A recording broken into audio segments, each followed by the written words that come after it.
and welcome to NXT Talk, the show where we talk about all things NXT, whether it be UK, stateside, or whether you're leveling up.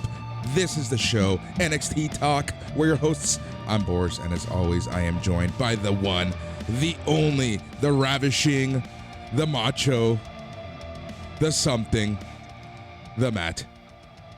The big boss, Matt? Bonjour. How's everybody? How's everybody doing out there? We hope you're doing well. Well, thank you for that intro, big homie. Oh yeah, I'm excited. Still back up north. Spent a couple days to go see the parents. Took a little spring vacation, and life is good, buddy. I've been sleeping well. I'm about to crack a beer at 10:47 in the morning. Can't complain. Beautiful. I wish I had a beer right now because I could use one. Oh my God, I could use one. One of those mornings for you, dude? Yeah, just I'm not sleeping well again, like just not at all.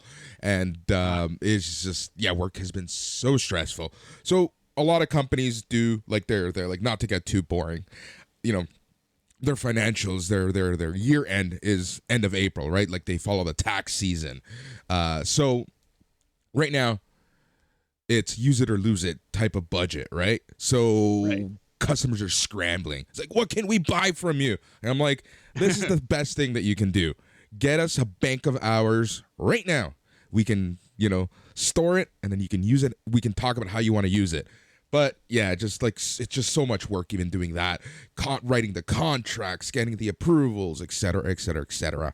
So it's been very stressful, and then just general life stresses. But things are going well. Can't complain. I am so fucking jealous of you right now, watching you drink that beer as I drink and sip on fucking water. It's gonna be one of those shows, Matt. It's gonna be one of those shows. We have already blown through the PG-13 rating on this program. Yeah, man. Yeah, well, if it makes you feel better, it's Coors Light, so it's the worst beer on earth. So basically, like the worst one. There's a chance that I have more alcohol in my bottle of water than you do in your bottle of beer. Is that Dasani? You might. It is Nestle Pure Life. I apologize for drinking Nestle. Just noticed that this is a bottle of Nestle. No, geez. Cancel Boris? Yeah, fuck. At this point, I'm ready to cancel myself. No, don't say that, homie. I'm sorry to hear those.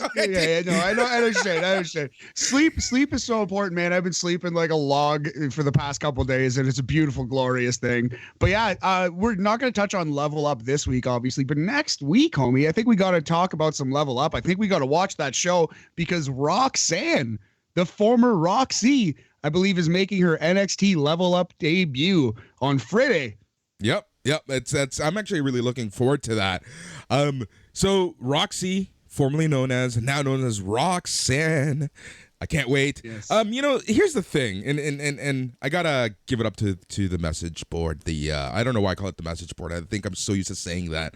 The Facebook group, and that is the comparisons between Rok-C and Cora Jade. I think people, it's kind of funny because, like, we praise Rok-C a lot, right? From her work in Ring of Honor especially. I think the commentators also did a fantastic job of selling her to us, especially as Canadians, when they sold her as the next Connor McDavid, or the Connor McDavid of wrestling, I should say. Yeah, the Connor McDavid of the women's division, the best young prospect in generations. Yep. Having said that, if you have to compare Cora Jade and Roxanne, I would say that they're not too far apart. Well, we haven't seen Roxanne yet, and I do think Cora Jade has obviously been given bigger opportunities in her career. I don't have the hate on for Cora that a lot of people do. Some people think Cora sucks. Dude, our friend Blaine Vandergrind is being one of them. Yeah, that's actually what sparked this whole thought of mine. And it's just crazy, and we're going to touch on this as well, but we might as well touch on this now. Man, where does the Natalya hate come from?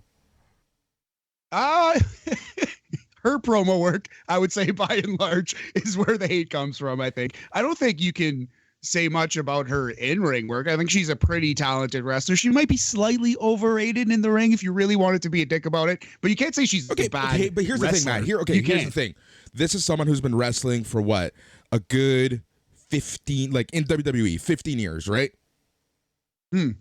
So she comes from a generation where women just weren't given opportunities here in North America, right? So her in-ring style kind of reflects that old school, less than perfect style, right? Like, you know what I That's mean? a Like, good point. people have gotten better. It's basically like saying, you know, it's to me, and this might be one of the worst comparisons, so forgive me. This is basically like the people who try to say that LeBron James is hands over feet, hands, you know, just downright better than Michael Jordan. Yeah, I know what you mean. Like, you got to kind of respect people performing in the era they were in, right? You're right about that, man. Half of her career, if not more, was spent as a diva, not as a female superstar, not as a professional wrestler. You know, and she really. If you really, sorry for cutting you off, but like, even if you take a look at her career, how often was she degraded back to a manager because there was no women's division or a divas division or whatever, right? Absolutely. Or just given terrible, terrible stuff. We all remember the farting gimmick being one of the worst gimmicks ever given to a wrestler. And she persevered and stuck around for a decade after. So, and that's the thing. She's doing something right. Horrible work. She's been given horrible gimmicks. When she got like when Total Divas was at its hottest, and she was basically the kitty cat. When you know, the farting gimmick, the S&M gimmick that they tried doing with her, like it's yeah. She's been given a lot of crap. Yeah, literally in some cases, right? And yeah, man, it's I think she's persevered through a lot of it. Now, where objectively she's probably not strong is on the microphone. Yes. And I do think that's a big factor into getting people to like you or hate you or care about you. Like, the reason why MJF is so popular, so highly regarded, is because he has that mic work piece. But you know what? When you don't have it, it's a big hole in your game, man. And to me, that's kind of funny because a lot of the people who love MJF completely ignore the fact that his in-ring is good enough. You know, honestly, to me, his in-ring is comparable to The Miz. Good enough, passable. I that's where we strongly disagree about that. I can see that, but I think he laps The Miz. I think he runs circles around a guy like The Miz. I think his in-ring. I can't think of a good comparison off the top of my head. That's something I need to think about for a bit. But his in-ring is based more on storytelling than moves, and I think he's a fabulous storyteller. Whereas Miz doesn't really have that piece. No, Miz doesn't have the moves, but he also doesn't have the story. You know, MJF doesn't have the moves, but he's got a beautiful mind for this thing. You know what I mean? He's a lot like CM Punk. MJF is kind of a CM Punk in the ring. He kind of is. The thing is, like, CM Punk, I think his athleticism overshadows the fact that he can tell a good story, right? Like, and then that's the thing. MJF, I find that he can actually tell a very good story. Also, MJF has been given very good people to work with and learn from. That's a big, big factor too. And someone like Natalya doesn't really have the litany of amazing Hall of Fame wrestlers to bounce off of. Yeah. Anyways, so that's something that we were going to touch on a little later. We touched on now. Man, how are you outside of sleeping a lot, your trip? Yeah.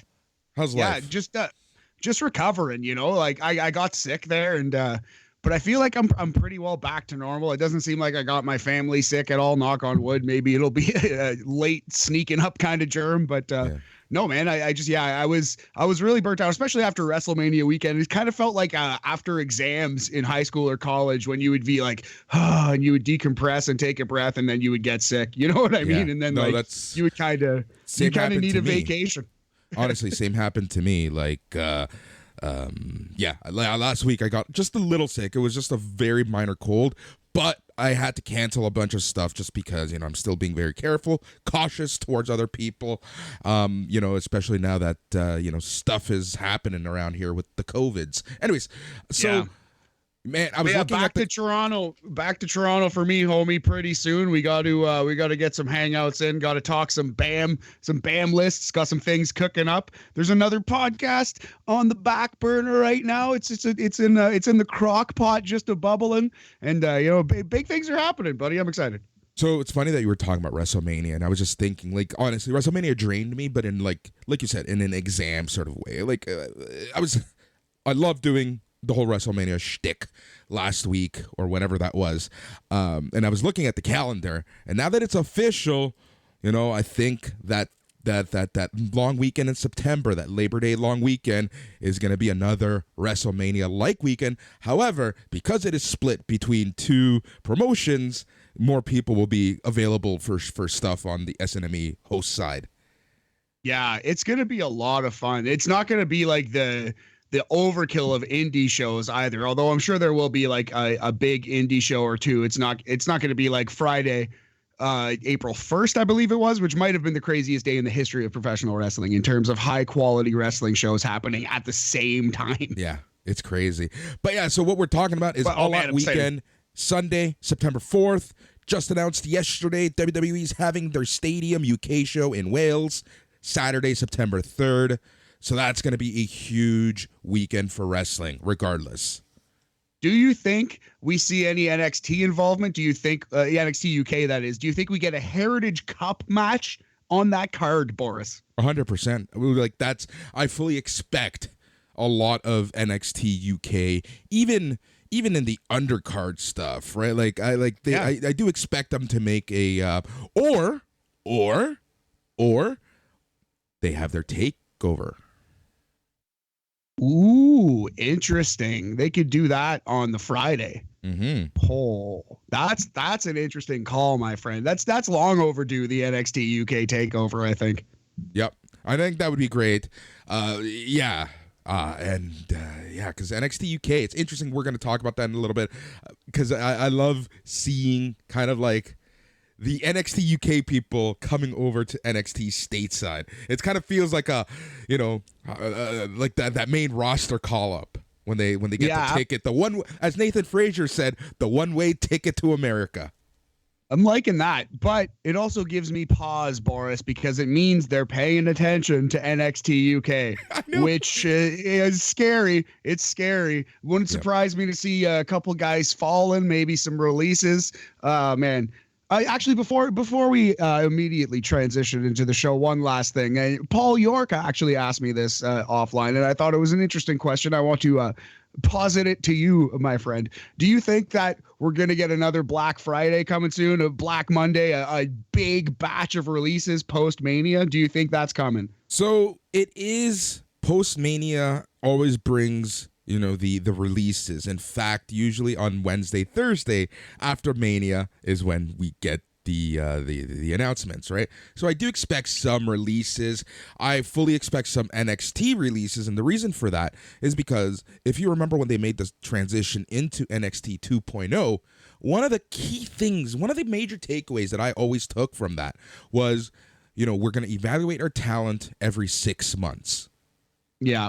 It was very important. They seemed to key on that and said it in a number of places. So yeah, that is seemingly the directive. So then my next question is, Boris, who in NXT or just in general are you worried about losing their job? In NXT, well, main roster, there's I don't know. It's hard to say, right? Like there might be people who like the Mustafa Ali's, right, of the world who might get their release. But in terms of it, and it's hard to say with the main roster, but in terms of NXT, honestly, there's people like, outside of the last couple of weeks, I would have said Lash Legend. Yeah, she's getting that push though. I for one am scared for the grizzled young veterans. Yes. I think that they couldn't even be in this tag team gauntlet is not a good sign. They're not even a top 5 tag team, Boris. And one of the 5 tag teams had never even tag teamed before. Yeah. Sanga and Waller, that was their first match ever, and grizzled young veterans couldn't get in ahead of them. Ooh. Brooks Jensen. Maybe he has been booked like a goofball idiot clown, so I can see it. Yeah, but look at yesterday's match. Like I thought he was going to kill one of the Creed brothers in a couple times in that match. Yeah, man. Yeah, it was a little rough for sure. Still very rough around the edges. In terms of the main roster, I'll tell you someone who I'm actually worried about. That's Finn Balor. You're US champion. Still. Yeah. They just fought. Well, obviously it was different with Nash Carter, but man, I think that the U.S. title means absolutely jack shit, and I don't like his prospects for the future. He's already been to NXT and done the Dolph Ziggler thing. I don't know, man. I don't know where his future lies, you know? Yeah, but at the same time, I think it's fair to say that WWE is well aware that anyone they release is open to AEW. So someone like a Finn Balor, they're going to keep around just so that they don't go to AEW. Do you think? Yeah, maybe. Well, he is the U.S. champion. You're right about that, man. I believe anyway. He might have lost it, but he's the U.S. champion still, right? He's got to be. Yeah. Anyway, yeah, you're right. So I don't know. I don't know that they would think that he would be valuable to AEW or that valuable at 45 with them already having like a stacked roster. He's not 45, like 40, but still, man, I don't know. For some reason, he's just like, he's standing out in my head as somebody who I'm kind of worried about right now. Yeah. Yeah, no, I can for sure see that. I know I can for sure see that. But yeah, grizzled young veterans for sure. There's someone else in NXT that I'm like, I can see them getting the cut, but I don't. Oh yeah. Boa. Oh, that's a good call. Boa for sure. Seems like they're gotta be close to shit or get off the pot time with Dakota Kai. I think she's probably long overdue to go to the main roster and stay there. I think Dakota Kai is someone that they're happy with, and they're gonna keep her in NXT because she can get good enough matches in, right? Like she's kind of like that veteran, that wily veteran. She's good enough to stay in NXT, get good matches out of people, and yeah, that's why So I think Dakota Kai is safe-ish. I hope so. She's talented, but yeah, man, I don't know. Nothing would really surprise me. It's interesting to see what they do with. It's interesting to see what they're going to do with Wes Lee. I think the loss of his tag team partner doesn't hurt him that bad because he was the Shawn Michaels of that team. Clearly, eventually that tag team was going to break up and he was going to be the star. So the only problem is they have accelerated that process 3 years. But at the end of the day, he was going to be a single star, in my opinion. So I don't think they should give up on him. I think they should move him up, if anything. What do you think is going to happen to Fabian Aichner? I'm less confident about him, but he has proven that he's extremely talented in the ring. He could easily be their next Cesaro type of guy. He's not quite as good, but he's that type. He's smaller and faster. I don't know. I would not fire Fabian Aichner, but the fact that they for no reason just left him down and didn't bring him to SmackDown too is cause for concern for sure. Yeah, I want to say that there was a reason for it, but honestly, I can't think what the reason is unless they do, they have him pegged as a singles wrestler who's going to have a run at Braun Breaker or Joe Gacy, depending on who's champ after that program. True, yeah, and he'll have good matches. He's one of the best in-ring wrestlers left in NXT, so. Yeah, exactly. All right, man, so let us get to some NXT. I think we're going to blow by NXT stateside because really there wasn't much to it. But I got to ask you, what did you think of the show? It was way better than last week's. Honestly, last week's was probably my least favorite. Okay, 2.0 to date. Honestly, John Laurinaitis and Bruce Pritchard could have gone to the middle of the Performance Center, taken a shit for 2 hours. A literal shit in the middle of the ring, and I would have had a lot more fun watching that than last week's NXT 2.0. Well said, buddy. Fair enough. So this was better. It was better than that. Man, I think I'm in a worse mood than I thought. Oh, man. But yeah, I don't know. It was not a great wrestling show, but compared to the abomination that was last week, it was easy enough to get through for sure. Yeah, exactly. And for me, it felt like it went fast. Like I really think that, and I think it's because the main event was a good 35-40 minutes at the end of the show. I feel like it just the show overall went fast, and there was one or two shitty stuff, but outside of that, I thought it was a respectable wrestling show. Absolutely, yeah. The Joe Gacy kidnapping Rick Steiner gimmick is just bad and it's trash. And there's a lot of poorly written things on this show still, but it wasn't that bad. Overall. Yeah. All right, let us get to it. But before we do, what is our star rating to Drew or Matt? Well, I think as a shout out to Joe Gacy in the woods right now, somewhere in the backwoods of Florida, I think we got to go flaming garbage cans out of 5. No better unit of measurement for this NXT show than flaming garbage cans. Oh, that has triple meaning.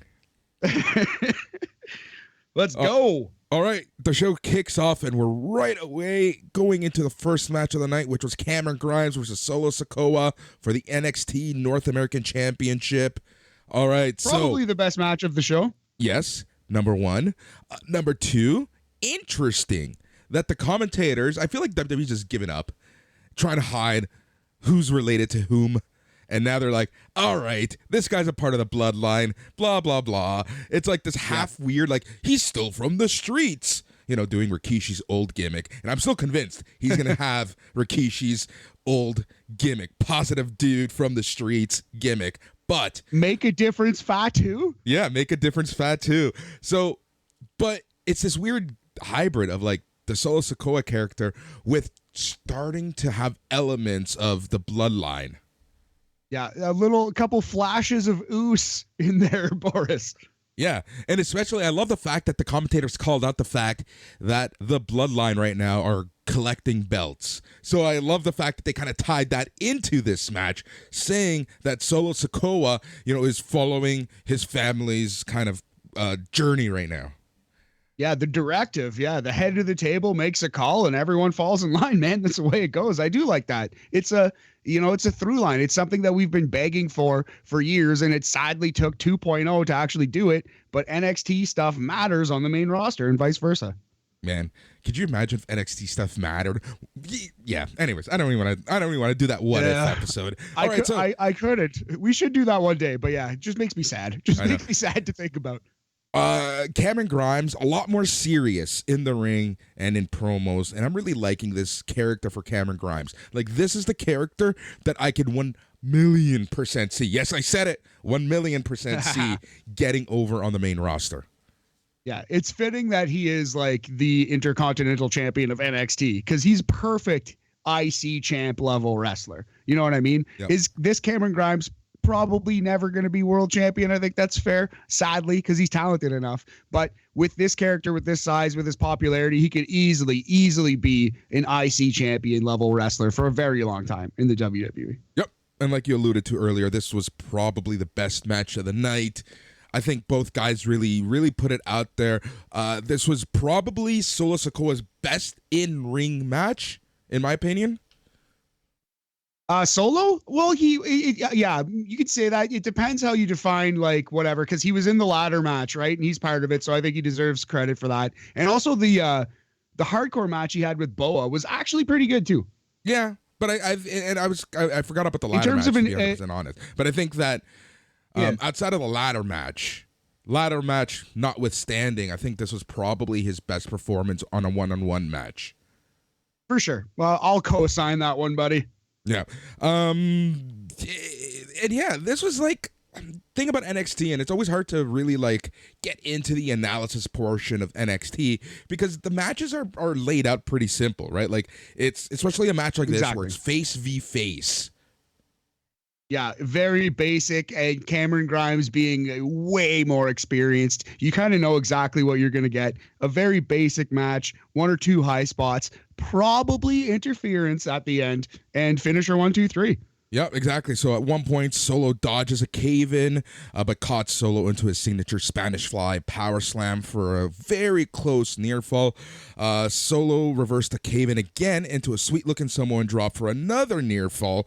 Crowd lost it at that one. Lost it. They thought that was going to be the finish. I thought so too, to be honest. That was a very good near fall. Yep. Trick Williams comes up. He trips Solo Sikoa off the top rope. Solo shoves Trick to the ground, gave him the Uso splash. When Solo got in the ring, Grimes surprised Solo with a cave-in out of nowhere and got the win in 13 minutes and 10 seconds to retain the NXT North American Championship. Yeah, Solo hits Trick Williams with the safest looking splash on the floor I've ever seen, which is not, by the way, like a complaint. Do it safely. Don't kill yourself or the other guy. That's fine. I remember the head shrinkers going top rope directly onto jobbers on the floor. And it's like, how did that not kill that guy? Or Fatu? How did that not kill Fatu? So I'm okay with a safe splash on the floor. But yeah, this was a damn good match, I thought. Yeah. Before we give the rating, after the match, Carmelo Hayes, she shows up out of nowhere, beats down on Grimes. Solo Sikoa clocked Melo with a right hand. Trick gave Solo a chop block. Melo and Trick put the boots to Grimes. Is this setting up a triple threat match soon? Oh, I could see that. I was going to say tag match probably next week with Grimes teaming up with Solo. And then, down the line, we're going to get Grimes versus Melo. You can throw a third guy in there too to spice it up. I can see that. Yeah. I was thinking Solo Sikoa. Like it would be Sikoa, Melo, of course, and Grimes. I could definitely see that being the direction that they do go for sure. Yeah. But like I said, good enough match. Matt, how many flaming bags of crap would you give this match? I would say, considering like a hot open to NXT, kept the feud going. Both guys look strong. Like you said, it might have been Solo's best performance. I think they're both ready for the main roster. Solo maybe needs a little more work, but his character is strong and he's an oos. He's going to get all the opportunities. I don't know. I think they're pretty much ready. So I like this match a lot, man. I would go as high as 3.5 flaming garbage bags out of 5, 70%. It's a B, and it's by far the best match on the show. Yep. All right. Vic Joseph is running down the tag match. They get cut off via backstage interview with Grayson Waller and Sanga. Waller's pissed off, saying that they should be handed the belt because they were supposed to get the title opportunity tonight, but that didn't work out. I love the fact that they've just refused to use the MSK name.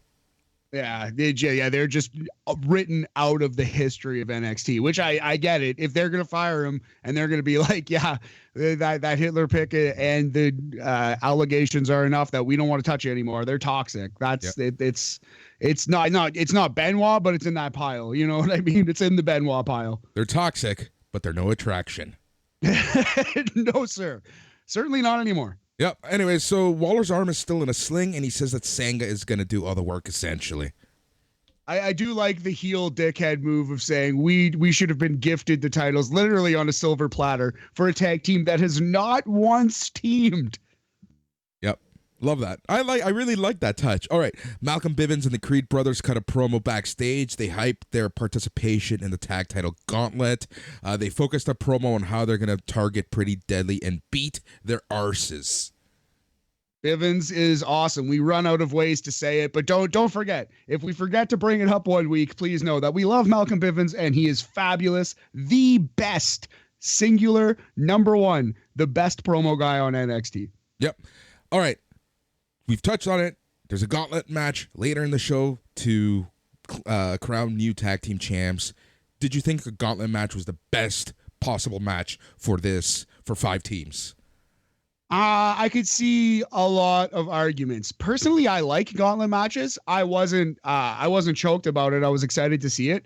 Was it the best? No. Probably not, because you have to beat 4 of these teams in order to complete the gauntlet. So you could do a battle royal, which would be less entertaining, not as good.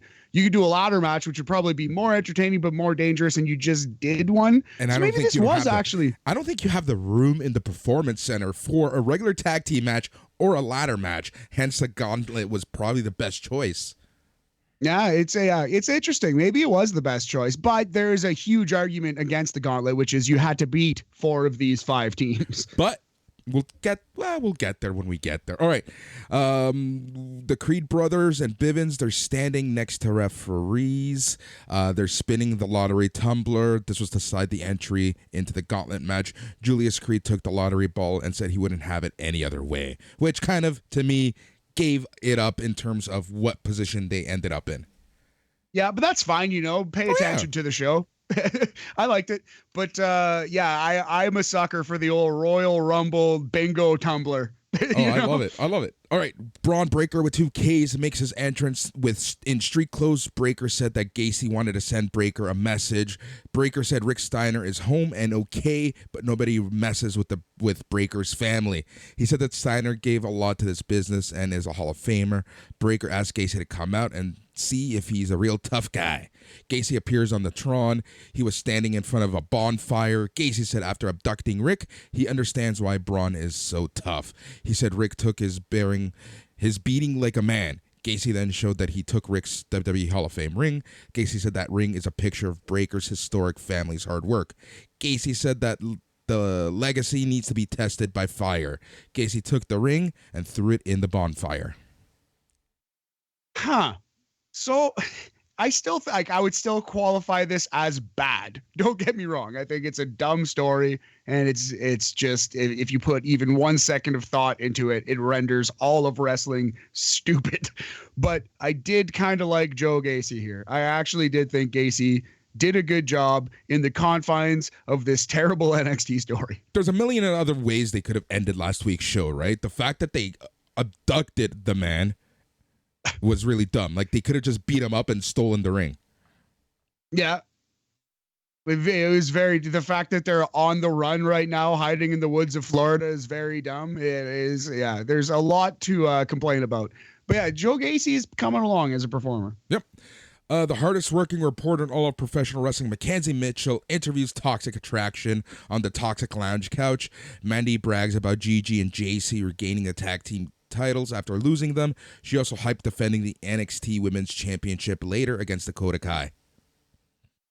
Sure, let's go. I like Mandy Rose as a promo. She's very good, actually. She's so comfortable in this role. It kind of makes Gigi and JC look even worse, because she's so comfortable in her own skin that you can see that Gigi and JC are leaping out of their own skin. You know what I mean? Like, especially Gigi, right? Like, yeah. She is a page type of wrestler. So her in this type of role, still, it just seems so unnatural for her.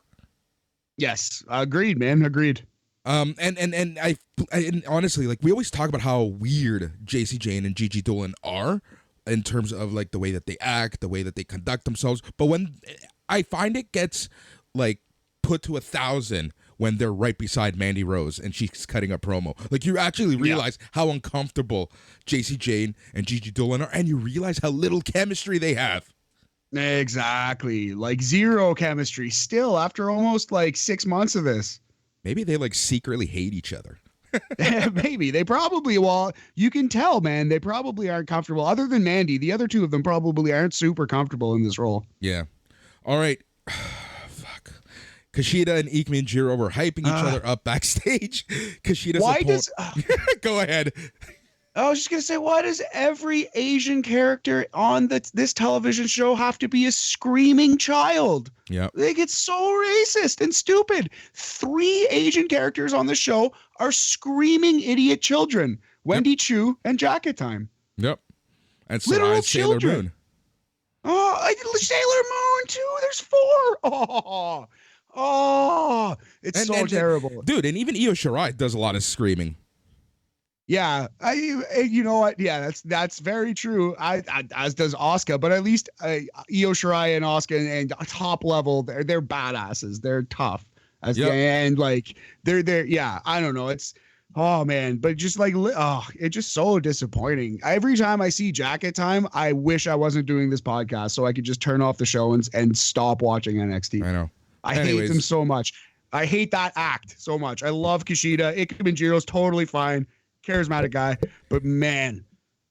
Anyways, Von Forehead beats him up. Robert Stone says the match isn't likely happening. We go to commercial. That's all I can muster up to say about that. Yeah. Next. Yep. My cameras are following Braun Breaker as he's walking to his car, which is so conveniently parked right outside the door. Not bad. Good park job. Good spot. Yeah. He just walks in with the belt, no bags, no nothing. Yeah. George Costanza would be proud of that park job right there. or Kramer with the ass man plates. Yes, exactly. Braun man. Yeah, anyways, the TMZ camera asks or tries to interview Braun. He yells at the cameraman. He drives away in his car, saying he has nothing to tell anyone. Yeah, fair enough. I would be upset too. Go find this man in the woods. All right, Von Forehead and Robert Stone are in the ring. Stone said that Wagner, after what Wagner did to Jacket Time, you'll never see them again, which I honestly thought was a weird way, initially, of writing them off. I was hoping, and yeah, I was pretty disappointed when Ike Minjiro immediately ran out. Like, oh no, they lived, they survived. Right. Yeah. Again, because this is like some of the worst stuff humanly possible. Robert Stone is saying the match is going to happen. Ikemen Jiro comes out. 2 minutes, 55 seconds. Von Forehead beats up Ikemen Jiro. Yeah, I mean, like in the ring, perfectly fine, average WWE squash. I would probably even go 3, except I hate the gimmick so much that I refuse to rate it above Mendoza line. We're going 2.5 flaming garbage cans for this. Yep. All right, but something interesting did happen after the match. Sophia Cromwell appears from the crowd and orders Wagner to continue attacking Jiro. And Robert Stone's face said it all, because he's like, who's controlling this guy? Yeah, so that's a little bit of intrigue with the Von Wagner character. And then Von Wagner pulls the Bam Bam Bigelow Spike Dudley spot, press slamming Ikemen Jiro into the second row of the NXT universe. Gross. You said it. Yeah, obvious plants. It wasn't like as fun as when an actual shoot ECW crowd caught Spike Dudley and body surfed him. It was a obvious bunch of wrestlers. It was the garden full of plants. It was, but still a fun spot. It's effective for what it is, right? For sure. I don't know why Von Wagner. There's someone who I would cut. But because honestly, here's the thing, dude. He's not getting any better, and somehow he's looking more and more like a Giant Gonzalez. Well, I have a couple theories, Boris. I have a couple theories of why the brow is growing. Hear me out. No, let's not speculate. But I don't know. They gave him this group of heaters now. He's got Robert Stone and this lady friend of his, and he's second generation, humongous ex-NCAA football player. He's gonna get a shot. He will not be fired, I bet. I'm sure. That's unfortunately, because of his height, of his size, that's the case. Yeah. And his pedigree, man. They love them some college football players. I was gonna say he doesn't do a pedigree. Because it's a wrestling move, you see. Yes, I see. I understand. All right, the hardest working reporter all of professional wrestling, Mackenzie Mitchell, interviews Nikita Lyons about her victory over Lash Legend. Before Lyons could really finish her thought, Lash Legend shows up, gave Nikita a really big boot to the face. Legend trash talks Lyons. Norman Smiley made an appearance to order Lash Legend to get away. I was hoping you noticed Norman. Yeah, cameo from the Big Wiggle. Love it. That was maybe the second best thing on this show. Oh my God. I can't even. What are we doing with our life watching this show? Marking out for the Big Wiggle, Boris. That's what we're doing. Like, seriously. When we can. Fuck. Oh, NXT, what have you become? All right. Dakota Kai makes everyone I know goes away. Oh my God. Like, it is an empire of dirt that we are talking about right here, Boris. It certainly is. All right, so Dakota Kai makes her entrance, and then we get a Pretty Deadly hype promo that aired where they were picking their lottery numbers. Honestly, dude, I love Pretty Deadly, and they seem so comfortable. They seem so natural there, and I know as a fact a lot of people hate them, but in a good way. Yeah, exactly. They're good heels. They're annoying heels that you want to see get their ass kicked. They're entertaining. I like them. I like their work. Oh yeah, they're like a more serious Tyler Breeze and Fandango. Yeah, like that's literally what I was calling them for the longest time. Yeah. I remember. The Tyler Breeze and Fandango that actually know how to do the act properly. Rude. Extremely rude. Better than Dirty Dango anyways. Mandy Rose comes out, and it's time for the NXT Women's Championship match. Mandy Rose versus Dakota Kai for the NXT Championship. Again, this one didn't click. This was a kind of a rough match. Yeah, this was rough, and it had nothing to do with either woman. I just think that maybe I feel like it's a lack of trust, but I feel that the women's matches in NXT for a lot of the women are so choreographed, so laid out, that they honestly spend more time thinking about what's next than thinking about the execution of whatever they're doing. Yeah, man. Yeah. All the Jim Cornette type, complaints about wrestling these days where it's a choreographed stunt show and it's not an organic, improv, whatever you might call it, dance fight, what have you. That's on display here, specifically in this match. It felt choreographed and they weren't nailing the spots. So it's just like one poorly executed thing into the next. And yeah, I don't hate either, performer here. Like, I think Dakota Kai's pretty talented. But yeah, it's a rough match. It was just not a strong night. It was a rough match. Anyway, Dakota Kai rolls up Rose for a near fall. Kai hits Rose with a code red lung blower, which kind of looked really awkward. It just looked like everyone forgot what they were doing at one point. Jane tosses a title belt in the ring. Kai pulls it away. Rose does the V-trigger to Kai, picks up the win. And I didn't get the time for this match, but it was enough time. Yeah, in enough time for sure. That is the official timing on this one for sure. Yeah, I God bless him. I'll generously give this 2 flaming garbage cans out of 5. Yep. Toxic Attraction poses to celebrate Mandy's win. Fuck, I forgot about this. Okay, Wendy Chu shows up. She sprays Toxic Attraction with super soakers, and Toxic Attraction is acting as if they were getting sprayed by a fire hose. At least, there was that. They sold the hell out of the super soakers. Actually, that didn't bug me. That's wrestling. But I can, you're allowed to think that's dumb, for sure. That was objectively extremely stupid. But at least, when Austin sprays the corporation with beer, or Kurt Angle sprays someone with milk, it would suck to get covered in milk. Fuck, this stinks. Now I gotta shower, I gotta wash these clothes. Same with beer. Water is whatever, it's just oh, you sprayed me with water. I don't know. Hear me very, out. very bad. They have got to find a better way to use Wendy Chu. I'm struggling to think how they could possibly use her worse. How could it go worse than this? Oh, dude, I'm telling you, she is I'm convinced now, more than ever, that she is the one that will beat Mandy Rose for the belt. And then my prediction, and I'm going to laugh at you because I said Wendy Chu will be champ with this character. Now you did, and I said there was no chance. We'll see, buddy. We'll see. Yep. She sure is feuding with the world champ under this character. And it should be noted that Wendy Chu did sign a contract extension at some point in 2021. Yeah, she's very talented. This character is just the bottom of the barrel. Terrible. Yeah. And it's also interesting that out of this Fightful Select report, it was also noted that Triple H loved the Tian Sha character. Yeah, I believe that. That's right up Triple H's alley. Spooky craziness. Yeah. Yep. Joe Gacy cuts one of his woke propaganda promos. Gacy went on to say that he doesn't think Braun Breaker is emotionally stable to lead NXT. He said he proved that when Breaker showed his helplessness over the last 2 weeks.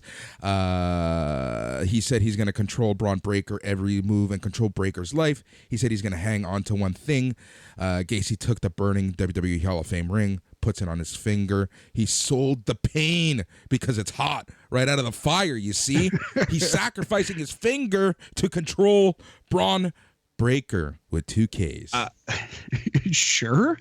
I see. All right, Joe Gacy. All we needed was Joe Gacy to take a knife, cut his hand, spill some blood, do some voodoo. Right? Yeah. Joe Gacy slowly turning into Isla Dawn. He wishes.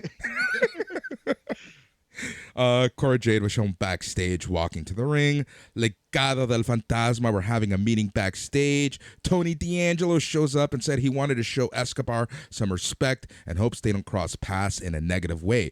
D'Angelo tried to give Escobar a stack of cash in an envelope. Escobar put the envelope in D'Angelo's coat pocket and said that his respect is worth way more than that wad of cash. Very interesting. So what's Tony going you know what my next? takeaway is? My takeaway is Santos' next loss is going to be against Tony D'Angelo. Seems like that's what we're driving at. Also worth noting, AJ Galante nowhere near the television. Thank God. He is not actually Tony D's new manager. He was just a one-time thing. Well, 2-time thing. He was a weekend thing. Yes. They paid him for the weekend, so they might as well have used him on Tuesday last week. Fair enough. Oh my lord. Anyways, I'm in the last season of The Sopranos, and I forget how good that season actually is. Oh, nice. Yeah, I still have to go back. I definitely gotta check out that show. Yeah, this is gonna slowly turn into a Sopranos podcast. I'm telling you that right now. Sopranos TLK. I'm so for it, buddy. Oh my god. Sopranos. Anyways, Cora Jade makes her entrance.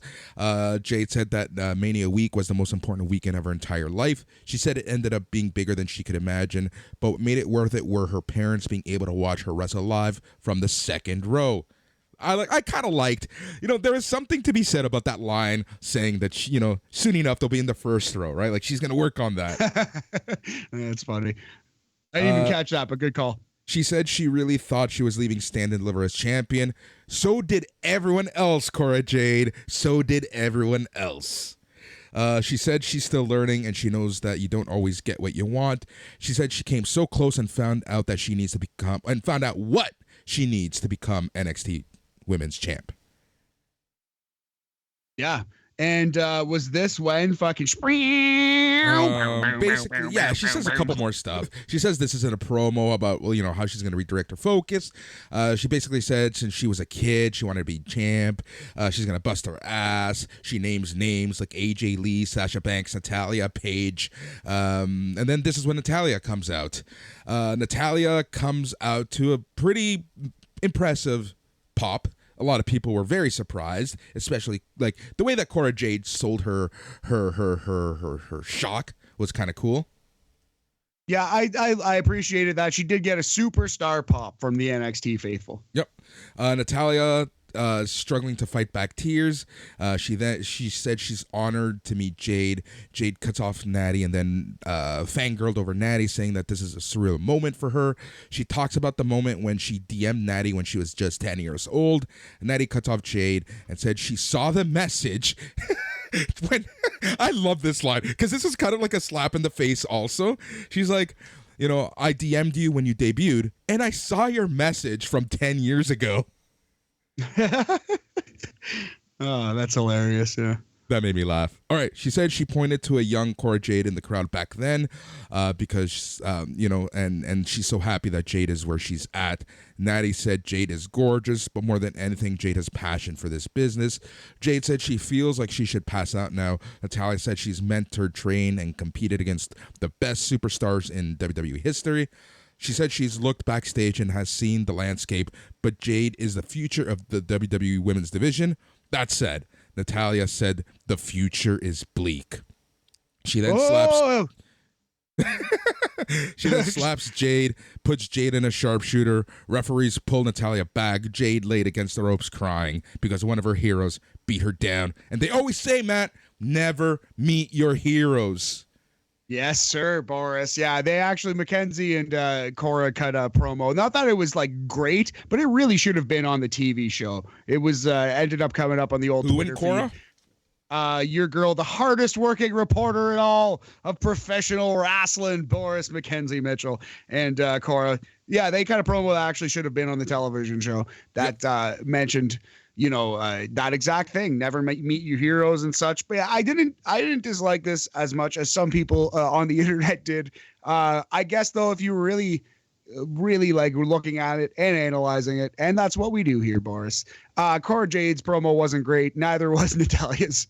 So fine, but it's a fine segment. It just, it's a heartwarming segment. Matt, but okay, this is where honestly, some people are right about people being way too critical about professional wrestling. This was supposed to be a happy moment.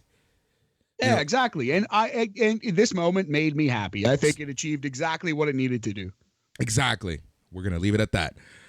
All right, the Intel Express, Briggs and Jensen and Henley were hyping each other up for the upcoming tag title Gauntlet. Honestly, I would have quit the show if they won. They would not have been my first choice for sure. If they won the titles and GYV couldn't even get into the Gauntlet, yeah, maybe I would have quit too. Draco Anthony versus Zion Quinn is next. This match was about 3 minutes, pretty short. Zion Quinn kind of starting his little heel persona. Yeah, interesting. Like I kind of thought that last week too. Like Zion Quinn, like overreacting to this guy not just being like, hey man, like you shut the fuck up and leave me alone. Like I'm doing my own thing. And he slams his locker door. You need to listen and respect. Like chill, Zion Quinn. So yeah, kind of is going heel, it seems. Yeah, and this is a good rebound, after the whole Legado thing. For sure. All right. Yeah. This match is pretty simple. Zion Quinn basically beats up Draco Anthony. He does a flying shoulder, and he beats him up some more and gives it some extra hot sauce for victory at 2 minutes, 58 seconds to be exact. How many flaming cans of trash would you give this match? Yeah, I mean, like, I couldn't even call it average. It was slightly below average. Another 2 flaming garbage can out of 5 kind of match by my eyes. All right, Natalya walks into the lounge where the NXT women's divisions were all meeting. Tatum Paxley stepped up to Natalya and said she's been trying to prove herself to Diamond Mine and wants a chance to wrestle a legend like Natalya. Natalya accepted the challenge and said she's putting the entire division on notice. Yeah, so next week we are getting Natalya versus Tatum Paxley and Sarai versus Tiffany Stratton. Boris, set your DVR. Well, yeah. The Creed brothers make their entrance. They drew number 1 in the Gauntlet. Indy Hartwell, Persia Prota were bickering backstage over Dexter Lumis and Duke Hudson. Somehow, some way, for some fucking reason. I'm sorry, everyone, that I'm swearing so much. Oh man. Dexter Lumis and Duke Hudson are a tag team now. Yeah. Well, I guess Persia and Indy are still friends despite their fussing and feuding over their boys. So now they're making the boys hang out, even though the boys don't like each other. So that's a waste of everyone's time. Yeah, that happened. All right. It's time for the Gauntlet. The Creed brothers, Julius Creed and Brutus Creed, faced off against Legado del Fantasma. They started off the Gauntlet match, and right away, I'm like, yeah, well, Legado had a good showing. I'll see where this is going. Oh yeah, a fine match. Like I would, yeah. We'll put a number on it at the end. Very sloppy in places, kind of dangerous because it was all Creed brothers for all 5 of the sections here. But not the worst thing I've ever seen. But a tough beat for Legado again to be the first one out of this group. Yeah, 4 minutes. 30 seconds is all Legado was given. 4 minutes and 30 seconds of Legado getting their ass kicked by the Creed brothers. Yeah, they got ran over. Yep. They did not look great. Julius hit Wild with a suplex. Julius tossed Wild into a spine buster from Brutus to give the Creeds the elimination in 4 minutes, 33 seconds to be exact.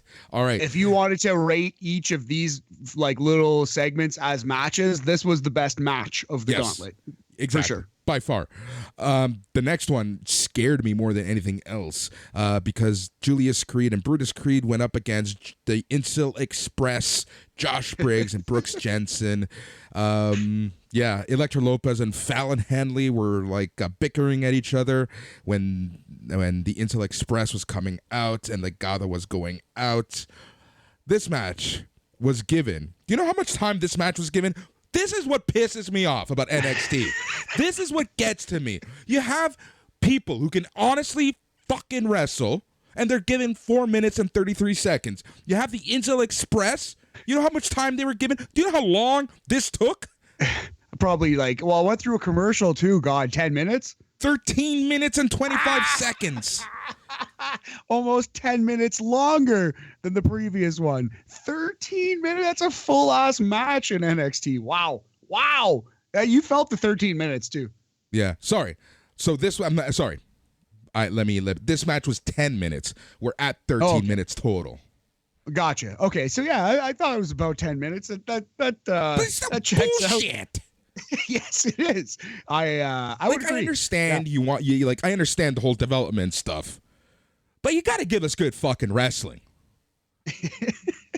Oh, my friend. Yeah, this is 2.0 down south slang.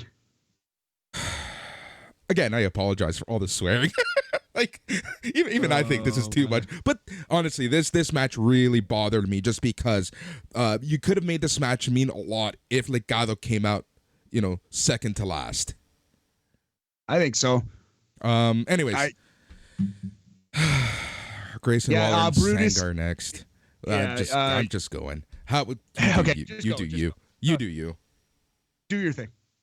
You do your thing. I was just the finish to this one came when Brutus lifted his leg and avoided the high-low combination and then hit his own sliding lariat onto Brooks Jensen, who had missed his sliding lariat to the legs. So that was kind of a decent little finish. I don't know. It didn't quite come across the way they wanted it to, but I kind of like the finish there. Yeah, that was the best part of this bullshit. That's for sure. No, but here's also, the thing. There's a power bomb through the announce table too. Yeah, that was cool. But worth noting. Here's the thing though. Brooks Jensen, honestly, and this is Julius Creed, especially Brutus Creed, sometimes can be a little sloppy. But man, Brooks Jensen is gonna kill or not.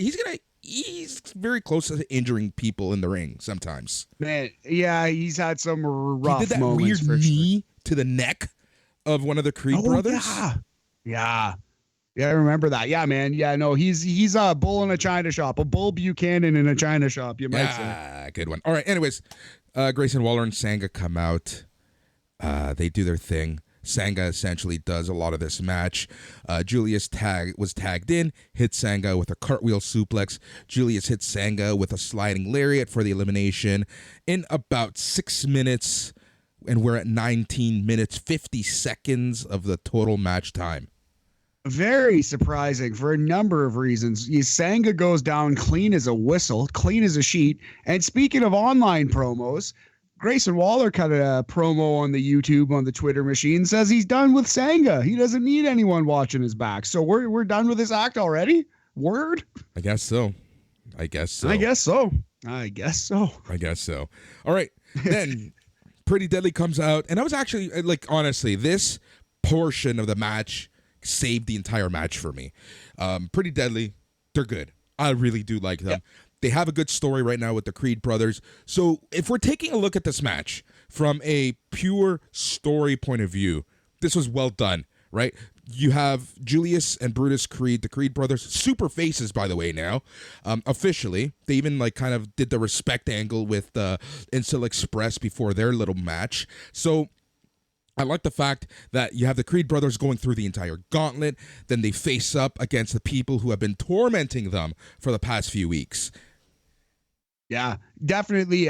Like you said, fully established hardcore baby faces fighting through this entire gauntlet, if nothing else, right? Exactly. And this portion of the match only went about 8 minutes. But I'm okay with that because I think that this is the ultimately, this is going to be the program after this match. That's and this was a great way to introduce Pretty Deadly. And if we're talking about our pillars, the crowd was super hot. The crowd was actually somewhat behind Pretty Deadly, but they were super behind the Creed brothers at this point. And the commentators were doing a great job of putting Pretty Deadly over. Yeah, absolutely. Talking about how much they love these guys and they were the best tag team in NXT UK, the best that the UK brand had to offer, and now they're coming over here. And how they're kind of telegraphing it a little bit, saying that nobody had ever won the NXT Tag Team titles on their first night in. Exactly. Hey, Matt, do you know what happened? Did someone win their tag team titles on their first night in? Bingo! Pretty Deadly ends up winning. So Brutus tries to hit Wilson with a basement lariat, but Prince hit him with a super kick. Pretty Deadly hit Julius with the heart attack spinebuster to give Prince the pin over Julius. This is actually called the spilled milk. Yes, so it is a combination spine buster and neck breaker, like the old Hurricane Helms style neck breaker, Boris, where it's like an RKO, like a flying neck breaker versus a flying cutter. And it's the combination heart attack neck breaker. I really like that move. Yeah, the spilled milk. So Pretty Deadly ends up winning the match in 27 minutes and 8 seconds of total match time to become the new NXT Tag Team Champions.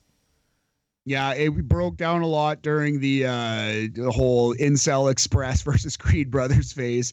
Good showing overall for the Creed Brothers. It could have been a disaster, and it was a pretty good match, all things Yeah. considered. But yeah, too long, and like some baffling decisions. But overall, I would give it above Mendoza line status. Maybe by the hair if it's chinny chin chin. We're gonna go 3 flaming garbage cans out of 5. Yep. And again, I'm sorry for swearing so much, everyone. It's just the treatment. Fired up. The treatment of Legado just gets to me sometimes. Because I understand that you need the veterans. Can't argue it. But, Yeah. dude. Can't argue it, buddy. They're so talented. They deserve so much better. They should at least be on the main roster doing this. Like, to be in developmental and to be jobbers to the stars is a sad card to draw. You know? All right. Before we go to NXT UK, who would you rather be? Grizzled young veterans who job and just don't show up, or Legado who constantly show up and job all the time? Probably Legado. At least you're on TV. Yeah, At least you're out there. You're showing people how talented you are week in, week out, and you're putting the egg on their faces. You know, I think TV time is always best, unless you're like a Red Rooster level, like a Eugene level character where it's like ruining your career forever. I think a couple losses on WWE TV because they can't book, that's not the end of the world. Yeah. It sucks in the moment though. Yeah. What gets to me about Legado the most is not only are they talented, but the crowd is behind them. Yeah, man. You have and a Latino group who the crowd loves. Yes. The crowd knows that they're talented. Yeah, man, it's sad. It's sad. But who knows? Will they get to the main roster and be able to lose there one day? Only time will tell. The answer is no. Anyways, NXT UK time. Let's do it.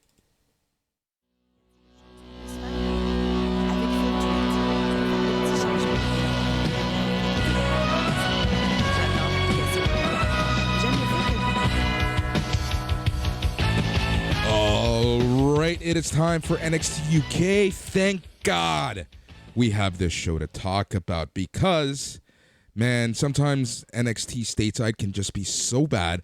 But honestly, sometimes the best hour of WWE TV is NXT UK. And Matt, I think that we had a possible match contender for top 5 matches of the year. It's I don't know if it's quite that good, but I don't want to insult it at all. It was a fabulous match. I would not kick this wrestling match out of bed for eating crackers. No, man, I definitely, if you wanted to say it was top 5 of the year, I totally can buy that. I think it's such a tribute to NXT UK that this incredible match was not the best NXT UK match of the year so far, because I still think the empty arena match between Dragunov and Jordan Devlin was still better than this. But this, man, it was so awesome to see Roderick Strong, basically a mirror match. It was the Spider-Man meme, Roderick Strong versus Roderick Strong.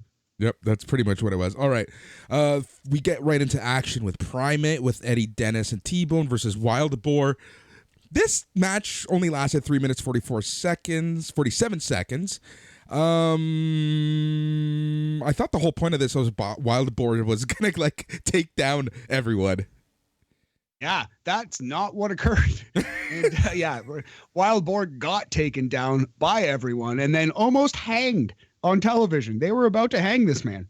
Yep. Remember just last week we were or 2 weeks ago, we were talking about people being hung and not in the good way. Exactly. Let's just quickly move on from that.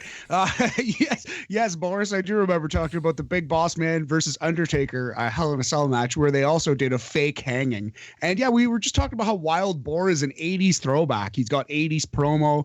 He's kind of got 80s size and gear. And this was an 80s angle. Couple heels coming in there and hanging a baby face. Yep.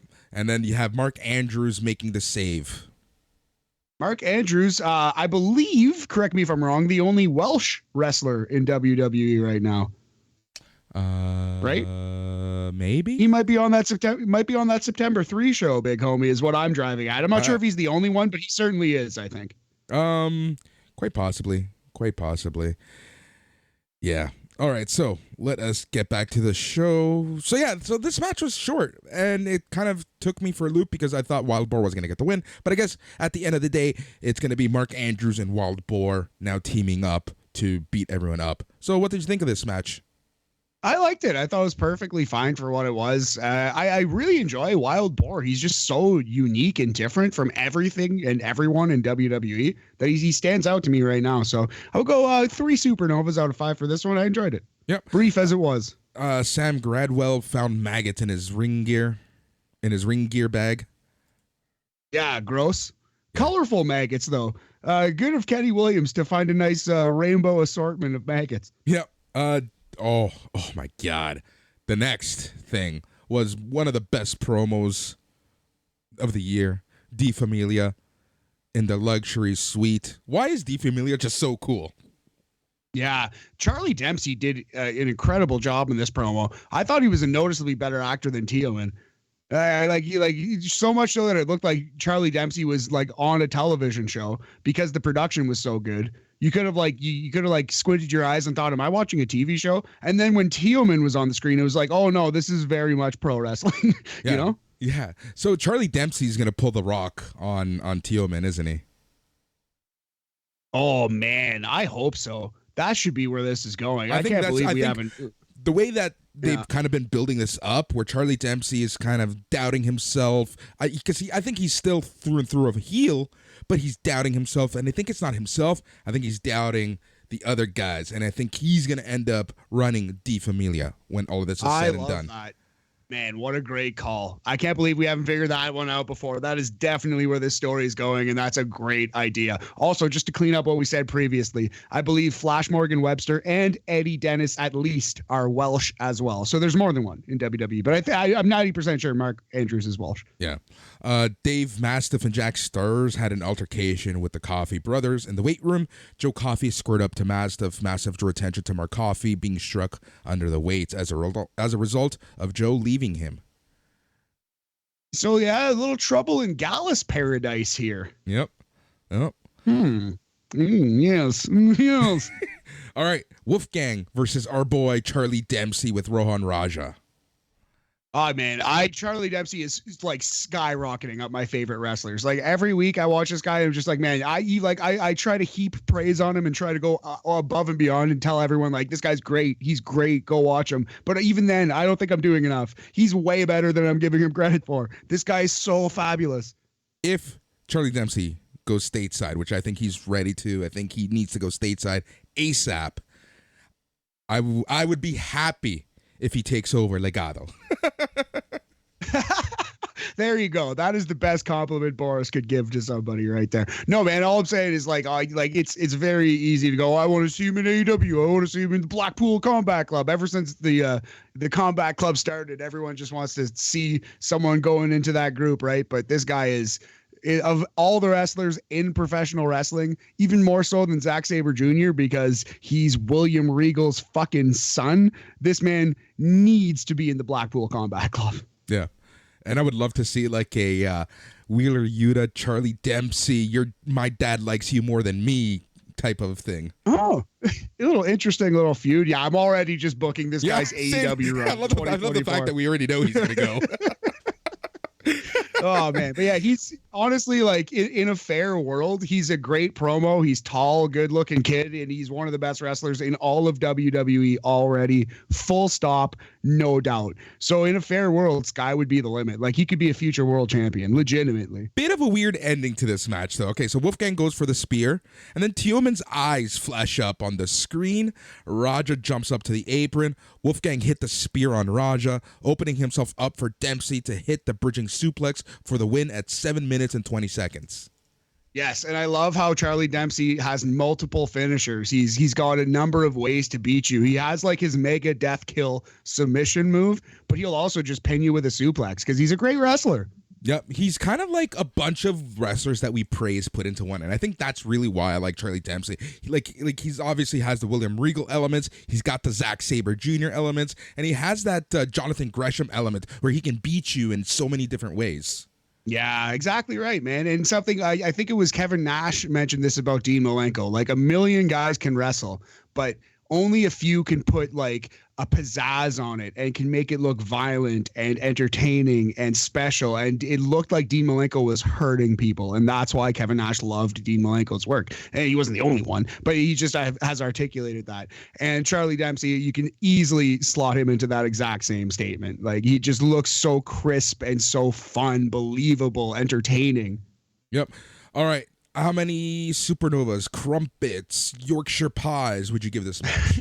We'll go 3.5 Yorkshire puddings out of 5 for this one. 70% crumpet percentage, Boris. All right. Miko Satomura gives an interview. She says, even though she's the NXT UK Women's Champion, because of Isla Dawn, she doesn't have a title. She invites Dawn to meet her for a conversation next week. Your favorite gimmick, stolen title. I hate it so much. Yeah, it's pretty lame. Kenny Williams finds a note on his locker room, and it says, "Keep guessing, cockroach." Love it. Love it. Zaya Brookside cuts a promo with her new enforcer, Elisa Alexander.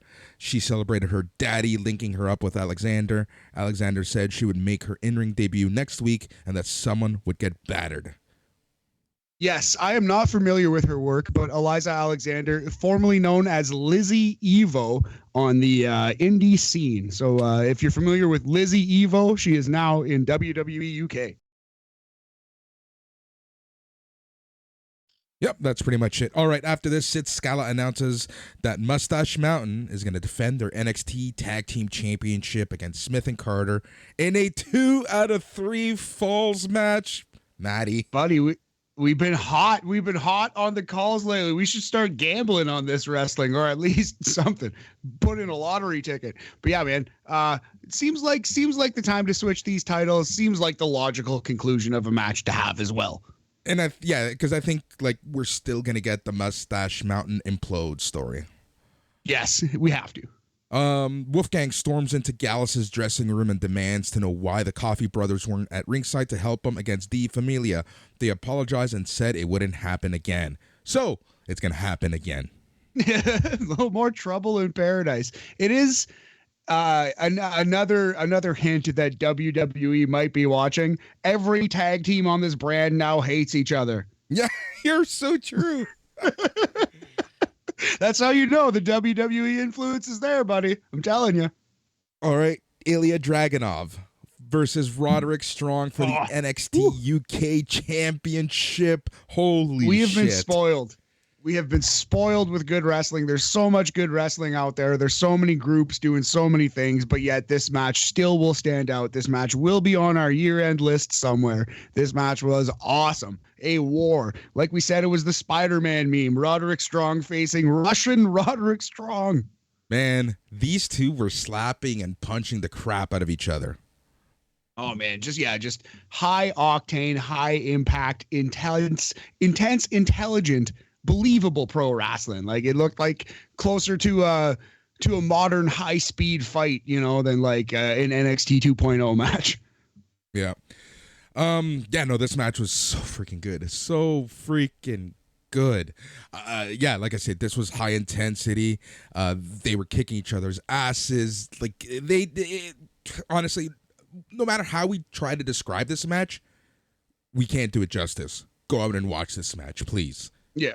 Just back and forth action. Just the crispness of the work, the intensity of the work is just really something to truly behold. Minor notes about the presentation of this match and just in general. I believe they changed Ilya Dragunov's theme song. Am I wrong? Yes, they did. Yeah. Of course they made it worse because they can't just leave well enough alone. They have to, if there's going to be a change, specifically a theme song change, they're going to make it worse, not better. That's just the way it goes. But a very minor nitpick.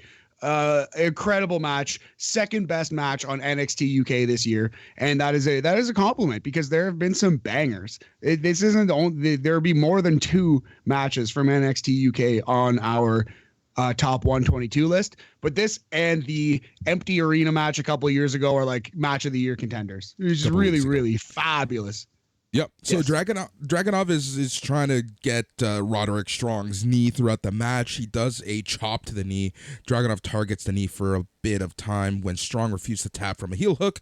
Dragunov hit a massive forearm that nearly got the 3 count. Dragunov then started doing a bunch of German suplexes. He went for his finish. Strong rolled out of the ring and slammed Dragunov into the steps. Strong sent Dragunov back inside, hit the side slam onto the top rope. Strong went for a backbreaker, but his knee gave away. Dragunov rained down strikes and chops and started beating the shit out of him. Strong rallied back with a jumping knee, which kind of hurt him, and I kind of liked the selling there. Then this gave Dragunov the time to hit the diving headbutt for the win in 14 minutes 45 seconds to retain his NXT UK championship. What a war. Just a fabulous match. Far and away the best thing we're talking about on the podcast today. If you have not seen this wrestling match and you have 15 minutes to kill, go watch it. You will not be disappointed. 4 1/4 minimum. I might have underrated it, but we're gonna go 4 1/4 crumpets out of a possible 5 crumpets. Yep. 85%. Exactly. It's an A. Yeah, please go out and watch this match. It's so freaking good. All right, so that is the show. We have a bunch of shows coming up for you this week. We have All Elite Weekly coming out on Thursday, tomorrow. Man, I forgot what day it was for a second. That's going to be Joe Aguinaldo and someone else. Or sorry, it's going to be Dan the Mouth Lavansky and somebody else talking about Dynamite. On Friday, we have Bam. We're going to be talking about some New Japan, some Stardom, some baseball, and some other stuff. Yeah, it's going to be a fun Bam episode. I can't wait. Also, the Rampage roulette, the Rampage extravaganza. I'm going to be on it this week talking about the Texas Death Match live episode of Rampage, 7 p.m. Eastern Friday. I'm very excited. Yep, that's going to be very good. Saturday, we have the Smack Daddies talking all things SmackDown. We also have a special show coming to you at some point this weekend. That's AEW's Battle of the Belts. We're going to be covering that as well.